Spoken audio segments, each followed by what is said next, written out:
días una vez más a cada uno de ustedes. Estamos listos para el inicio de una nueva secuencia de la semana número 8.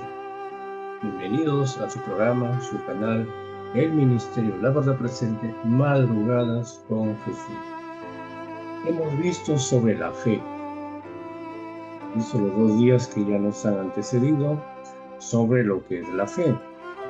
Y bueno, vamos a culminar la última sesión de esta semana haciendo algunos refuerzos sobre la fe, viendo algunas herramientas sobre la fe. Como por ejemplo, preguntándonos, ¿la fe es un sentimiento? En esta ocasión vamos a centrarnos en lo contrario a la fe. Es la duda. Porque todo lo contrario a la fe se llama duda. Y ahí hay algo interesante que tenemos que entender aquí. Ahora, ¿será que realmente nosotros tenemos derecho o no tenemos derecho a dudar? Interesante pregunta. ¿Tenemos derecho a dudar, sí o no? ¿Será un derecho que esté en nosotros de dudar? ¿Podemos dudar? Diríamos que existen dos tipos de duda. Ojo con esto. Existen dos tipos de duda. Siguiente pregunta. ¿Podemos dudar de la existencia de Dios? ¿Qué opina? Ahí está el problema. Por eso decía de que realmente existen dos tipos de dudas. Hay una duda que sí debemos tener y hay otra duda que no debemos tener. Absolutamente debemos quitarla de nuestro medio. No podemos dudar de Dios. La respuesta es un absoluto no. No deberíamos dudar del poder de Dios. No deberíamos desconfiar de Dios, de su palabra, de lo que está escrito. Deberíamos dudar en el siguiente sentido, pero de Dios no. Podemos dudar de algo que nos están diciendo, de algo que nos están promocionando, será verdad, no será verdad, será bueno el producto, no será bueno. De eso sí podemos dudar. Ahora, cuando yo dudo de algo, ¿tiene que llevarme a qué? Viene alguien esta mañana, nos toca la puerta. Señor, mire, traigo aquí una excelente pasta, miren que va a dejar ni bien toca, va a dejar sus dientes blanquitos. ¿Será verdad? ¿Será verdad lo que me está diciendo? Mire, le doy una promoción, lleve 10 y pague 8 y a precio regalado. Pero ¿será verdad lo que me está diciendo? Voy a sacarme la duda, deme un hito, porque tengo duda, voy a sacar realmente si es verdad o no. Y si de repente me están estafando, entonces en ese sentido la duda es favorable. En ese sentido la duda está en todo su contexto. Pero de Dios no podemos dudar, la Biblia es clara y precisa. La Biblia dice sí, sí, la Biblia dice no, no, no hay vuelta que dar, no hay que estar eh, entrando en discusión. La Biblia no es para estar entrando en polémica, no es para armar panel diciendo, pero acá dice, Dios es muy claro. Ahora, ¿quién es el padre de la duda?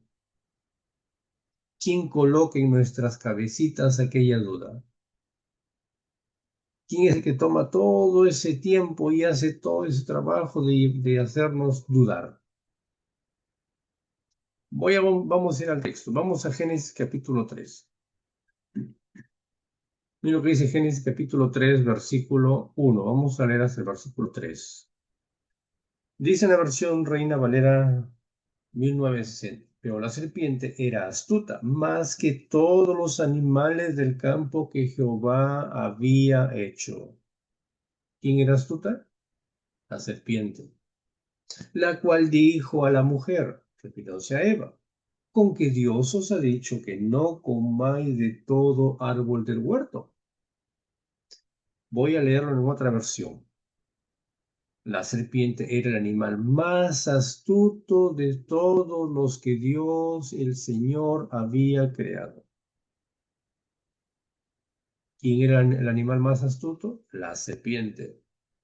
Así que le dijo a la mujer, así que Dios les ha dicho a ustedes que no coman ningún árbol del huerto. La pregunta es, ¿era verdad o era mentira?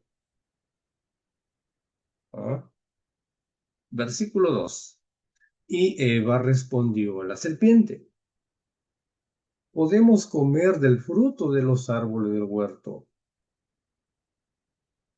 Pero Dios nos dijo, no coman del fruto del árbol que está en medio del huerto, ni lo toquen, de lo contrario morirán.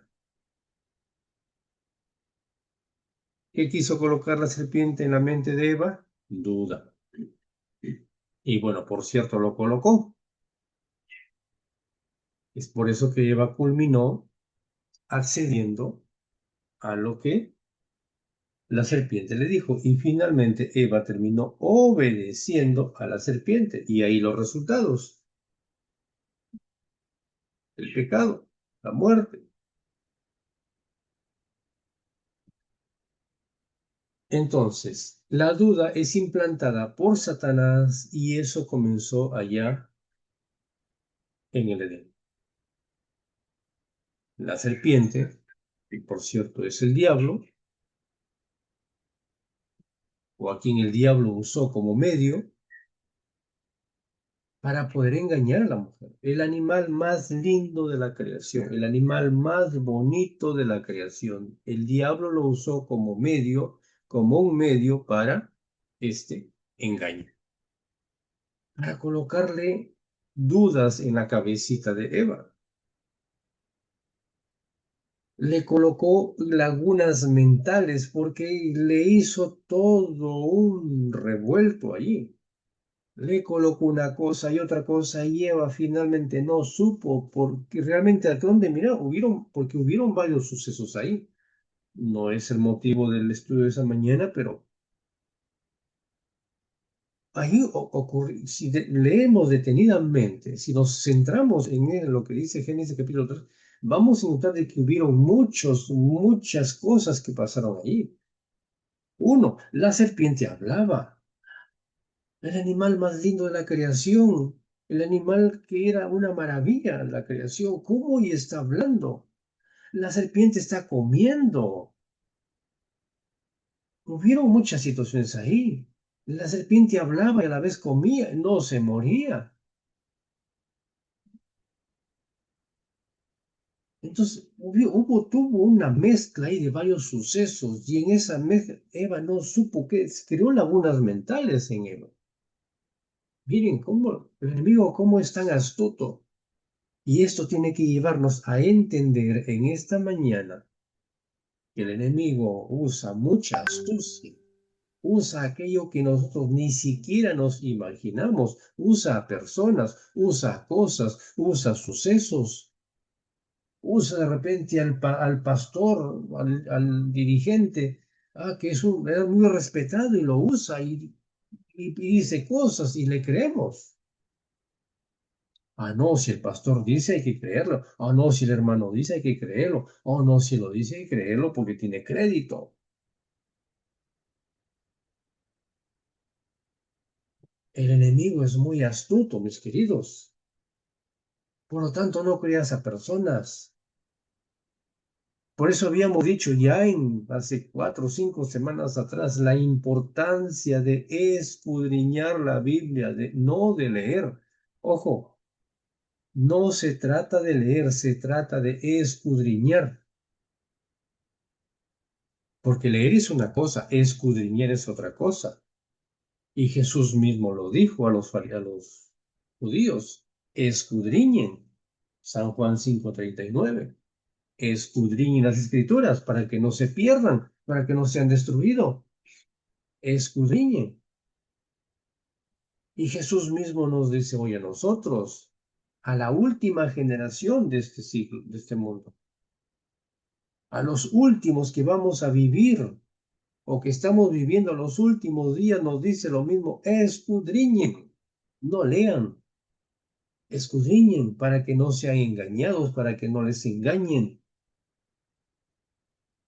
Porque hoy en día hay muchas teorías, muchas teologías que están solamente engañándonos, mintiéndonos, aún en la propia iglesia, aún desde el propio púlpito. El enemigo está usando a personas de renombre, está usando a personas entre paréntesis, consagradas, entre paréntesis. El diablo los está usando para poder colocar su mentira, su duda, y hacernos dudar y llevarnos al error, así como lo hizo con Eva. Lo llevó al error, lo llevó a cometer, lo llevó a comer. Finalmente, el resultado ya sabemos. Porque el diablo dijo algo que Dios no ha dicho y Eva responde algo que Dios ha dicho. Dios dijo: no coman del árbol. Y miren la duda del diablo: que no coman de ningún árbol sembrado.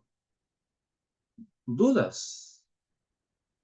Entonces, eso sucede cuando la gente solamente lee la palabra. Solamente nos medimos en leer, leer, leer, leer, pero no escudriñemos. Queremos que los demás escudriñen por nosotros. Entonces la mentira, la duda va a ser rápidamente. Vamos a ser presa rápidamente de ello. Y ahí está, la Biblia fue escrita por hombres. La Biblia la cambiaron. No, el Nuevo Testamento es allá, hoy vivimos el Antiguo Testamento es allá, hoy vivimos el Nuevo Testamento. La Biblia no es un libro confiable, son historias, ¿no? Algunas hay que creerlas, otras no. Es la duda la que el diablo nos coloca en nuestra mente y nos las mete cada día y más, más, más, más va colocando en nuestra cabecita esa duda. Pero noten la respuesta de Eva. Dios dijo que ni la toquemos ni la comamos, y comerlo ya implicaba tocarlo. Mis queridos, hay cosas que no es asunto de una simple charla. Hay cosas en la Biblia que no podemos nosotros discutir porque son principios. Hablamos el día viernes de un principio. Hay cosas que son principios que no podemos discutirla porque son principios y los principios no son cambiables. Las normas sí cambian, pero los principios no. Pero hay muchos principios que nosotros la hemos cambiado porque alguien se nos los dijo. Porque a alguien se le ocurrió hablar de esto y como tenemos pereza escudriñar, como queremos que todo nos llegue masticadito, como queremos que todo nos lleve, como dice la palabra común, de bandeja, entonces caemos en esta situación de las dudas y cambiamos y creemos que Dios cambia sus normas, sus principios, Dios las cambia, que Dios es un Dios que se va modernizando. No se trata de discutir aquí quién tiene la razón o no. Hay un principio bíblico muy bien establecido. Dios dijo: no coman de él. Y caso cerrado, asunto cerrado. Dios dijo no y punto. No hay por qué meterlo a discusión, no hay por qué llevarlo a un escenario público para poder discutirlo y ver quién tiene la razón. No es asunto de invitar a fulano y a sutano y son más entendidos y que no se trata de eso. Simplemente Dios dijo no y es no. Dios dijo sí y es sí. Simplemente. Ahora, ¿qué hace hoy el posmodernismo? Es un movimiento cultural filosófico del siglo XX, acá, que rechaza la verdad absoluta la rechaza, que rechaza la razón y cuestiona los grandes relatos como la ciencia, la religión, que defiende el relativismo, el individualismo, que defiende la realidad. ¿Para qué? Para que desconfiemos de Dios. Hay mucha gente que gasta energías, hay mucha gente que gasta tiempo en esto, solamente para desconfiar en Dios, de Dios, para que solamente crea en mí, yo soy, yo puedo, yo soy, yo lo puedo, yo sé. Y esto es lo que practica la nueva era. Cree en ti, tú puedes. Y saben ustedes que eso no es bíblico. Cree en ti mismo. Eso no es bíblico. ¿Quién soy yo para creer en mí mismo? Porque cuando pasamos a ese suceso, cuando estamos en ese terreno, entonces nosotros somos pequeños dioses. Y eso es lo que busca el posmodernismo, la nueva era. Creer en mí mismo. Tú lo puedes, tú eres grande, que yo soy Dios.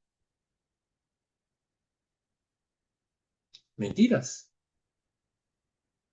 Cuando Dios llamó a Gedeón, le dice, varón esforzado y valiente, y Gedeón responde con humildad, no, Señor, yo soy un hombre cobarde, yo soy un hombre muy pobre. Eso es entrar en un campo de la humildad. Entonces, la nueva era nos invita a nosotros a creer en nosotros, sacando a Dios de nuestras vidas. Tres sucesos. Primero, creo en Dios. Después que creo en Dios, ahora creo en mí. Porque Dios es el quien me va a dar esa fuerza. Y eso es lo que pasó con Gedeón. Señor, tú sabes lo que... Moisés, por ejemplo. No, Señor, tú sabes que soy tartamudo, soy hombre corto de palabra. No van a creer en mí, Señor, pero ¿qué le dijo Dios? Anda en mi nombre. Ahora sí, cree en ti, porque estás viniendo en el nombre de Dios. Y luego creo en los demás. Pero primeramente tengo que creer absolutamente, ciegamente en Dios. Pero en nosotros sucede todo lo contrario. Creemos ciegamente en la mentira, en la duda. Estamos ciegos ahí. Y quitamos a Dios, colocamos a Dios a un lado. Pues en todo creemos, pero menos lo que nos dice su palabra. Le creemos a todo el mundo, pero menos lo que dice su palabra. Ahí es el grande problema. Quitamos a Dios de en medio. Mira lo que es Santiago 1:6. Es interesante lo que nos dice aquí el apóstol. Pero tiene que pedir con fe. ¿Y qué más dice? Y sin dudar. Porque el que duda es como las ondas del mar. El viento agita y lo lleva a un lado y a otro lado. La pregunta de esta mañana es, y con la cual vamos ya a ir cerrando este maravilloso estudio, la maravillosa meditación. ¿En qué campo está usted? ¿Tiene duda de Dios? ¿Duda de Dios? ¿A quién le está creyendo usted? ¿Le está creyendo realmente, ciegamente a lo que dice la palabra de Dios? ¿O tiene dudas todavía de la palabra de Dios? Recuerde que habíamos dicho al inicio, existen dos tipos de dudas. Dos tipos de dudas. Pero que no podemos dudar de Dios. Porque cuando entramos en el campo de la duda, si es que Dios es Dios, si es que Dios es real, si es que lo que dice Dios es verdad, estamos abriendo las puertas a el diablo, sea el quien mine, tome el control de nuestras mentes y haga su trabajo, nos desvíe, nos lleve a otro terreno y finalmente vamos a terminar perdidos. Vamos a terminar hablando otro idioma, menos el idioma celestial. Vamos a terminar creyendo en otras situaciones, menos en Dios. Vamos a terminar haciendo que nuestra fe cada vez sea más pobre. Y finalmente, si entramos en este campo, vamos a terminar finalmente cediendo a todo. Y finalmente vamos a perder la oportunidad de poder disfrutar de la promesa que el Señor Dios nos ha dado. Porque al cielo no podemos llegar con dudas. Si está, mi querido hermano, usted dudando hoy, su morada final va a ser este mundo. Finalmente usted va a ser habitante de este mundo, pero menos del celestial. ¿Dónde quiere estar usted? ¿Hacia dónde quiere llegar? Tiene que pedir con fe, sin dudar. Señor, esta mañana voy a abrir tu palabra y tengo que creer lo que dice tu palabra. Jesús me dice, mire, estamos viviendo el tiempo del fin. Sí, Señor, tengo que creer que estoy viviendo el tiempo del fin. Y si estoy viviendo el tiempo del fin, tengo que comportarme como un habitante de que está en el tiempo del fin. ¿Estamos? Tengo que comportarme como alguien que ya no tiene que seguir viviendo una vida normal. Porque estamos viviendo el tiempo del fin, el tiempo se nos acaba, por lo tanto estamos en una situación, en un suceso de una vida de emergencia. ¿Le cree usted eso?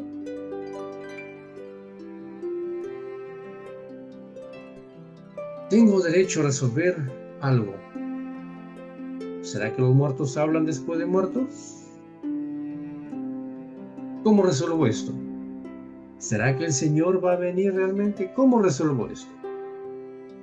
Entonces, esas dudas me permiten a mí entrar en la palabra de Dios, ir a la palabra de Dios, escudriñar, leer más y más, escudriñar, y así poder tener más fe y así poder crecer más. Eso es lo que tengo que hacer. Que Dios te bendiga. Él me deseo en esta mañana. Amén.